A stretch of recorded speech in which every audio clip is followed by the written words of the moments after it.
BBA পাশ করার পর যখন চাকরির ইন্টারভিউ দিতে যায়, ইন্টারভিউ থেকে বের হয়ে গার্লফ্রেন্ডের কল পায়, তখন প্রুং প্রুং প্রুং প্রুং। এই কি ব্যাপার, তোমাকে না বলছি যখন বাসা থেকে বের হবা, যখন বাসায় ঢুকবা, যখন রিক্সা উঠবা, সবসময় আমাকে ফোন দিতে বলে দিতে হবে বারবার। কি কেমন হলো ইন্টারভিউ? ধুর মিয়া, কিসের ইন্টারভিউ? আজ এরা পড়াশোনা করে লাভ কি হইতেছে বুঝলাম না। যেখানেই যাই এক্সপিরিয়েন্স চায়।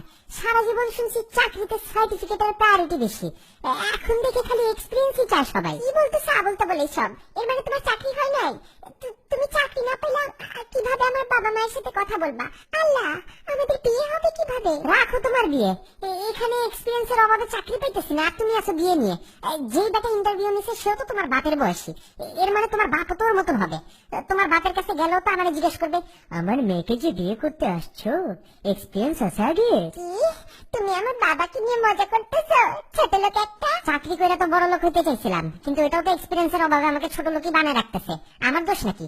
এক্সপিরিয়েন্স না থাকলে তো মানুষ চাকরি দিতে ভয় পায়। এক্সপিরিয়েন্স ছাড়া তোমার বাপ তোমার সাথে আমার বিয়ে দিবে কেমনে? এর জন্য তো ভাবতেছি তোমাকে বিয়ে করার আগে 3-4টা বিয়ে করব, লাগলে আরো 10টা করব। যত এক্সপিরিয়েন্স থাকবে তত আমার সুবিধা বাড়বে। এই ছোট লোক, চাকরি আর বিয়ে এক জিনিস নাকি? কি বলতেছ আবল তাবল এসব? আরে রাখো তোমার আবল তাবল কথা। দেখতেছো না চারিদিকে ডিভোর্সের রেট বাড়তেছে? কেন বাড়তেছে? কারণ এক্সপিরিয়েন্স নাই। এসব কচি কচি পোলা মেয়ে এক্সপিরিয়েন্স ছাড়া বিয়ে করে, তারপর গিয়ে লাস্টে ডিভোর্স দেয়। টিকে না এক্সপিরিয়েন্সের অভাব যে। আমি তোমারে বলতেছি তো, শোনো শোনো আমার কথা, লাগলে তুমিও 3-4টা বিয়ে করো। অবশ্য তোমরা মেয়ে মানুষটা এমনি পাকা, 3-4টা না করলেও চলবে। এক্সপিরিয়েন্স তো খালি আমাদেরই লাগে। রাখি আমি, অসহ্য লাগতেছে তোমাকে, আহাম্মক একটা।